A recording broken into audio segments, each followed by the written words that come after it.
तो जिनकी यहाँ संपदा की कमी होती है, वैभव की कमी होती है, लक्ष्मी की कमी होती है, प्रतिष्ठा की कमी होती है, धन की कमी होती है, उसके लिए रविवार को अगर लोटा भरकर शिव को समर्पित करा जाता है तो घर में तेज लक्ष्मी प्राप्त होती है। एक बात अपने जीवन में सदा उतार करो, शनि अपना प्रकोप दे रहा है या शनि उतर रहा है, ये किसी से पूछने की जरूरत नहीं पड़ती, अपने आप मालूम पड़ जाता। घर में अगर तुलसी का क्यारा है तो तुलसी महारानी हमें ये बता देती है कि हमारे घर में सुख आने वाला है कि दुख आने वाला है। शिव महापुराण की कथा कहती है, जब भगवान शंकर को मां जगत जननी भोजन करा रही थी, शंकर जी ने वर मांगा था मनपूर्णा का, अभी भी सुधर जाओ रे, अभी भी सुधर जाओ, नहीं सुधरो तो सिधर जाओ रे, या तो सुधरो नहीं तो सिधरो, थोड़ा सुधरो। शनि का नियम है, शनि कथा कहती है, पांव की चप्पल बार बार टूट रही हो, घिस गई हो, बत्ती टूट रही हो, कुछ कर रही हो, और अगर कमर से नीचे जो वस्त्र पहने हो वो अपने आप फट रहे हो, समझ ले कि शनि पांव से प्रवेश कर रहा। कैसे? शनि कथा अगर आपने सुनी हो तो उसमें व्याख्यान आता है शनि कथा में, पांव की चप्पल बार बार टूट रही हो,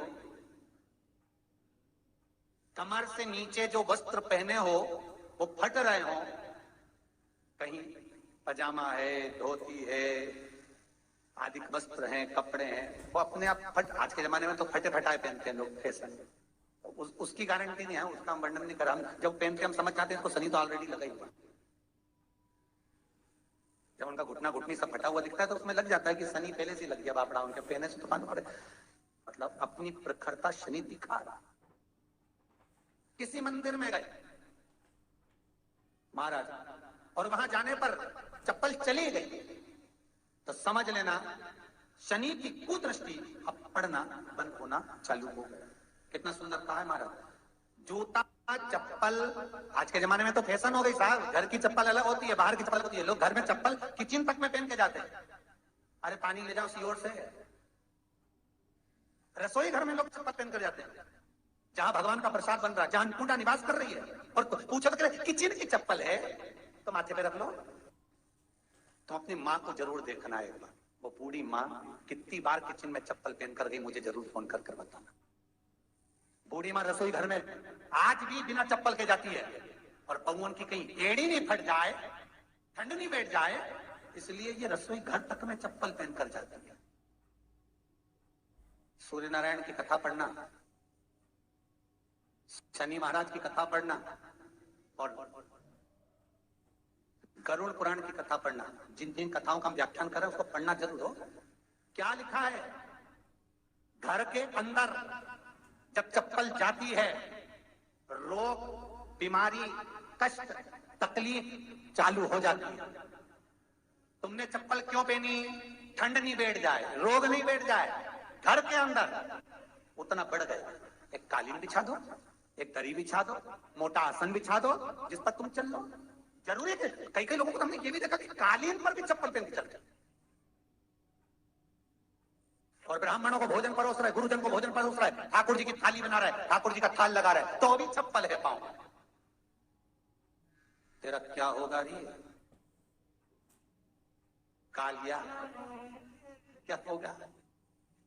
अभी भी सुधर जाओ रे, अभी भी सुधर जाओ, नहीं सुधरो तो सिधर जाओ रे, या तो सुधरो नहीं तो सिधरो, थोड़ा सुधरो।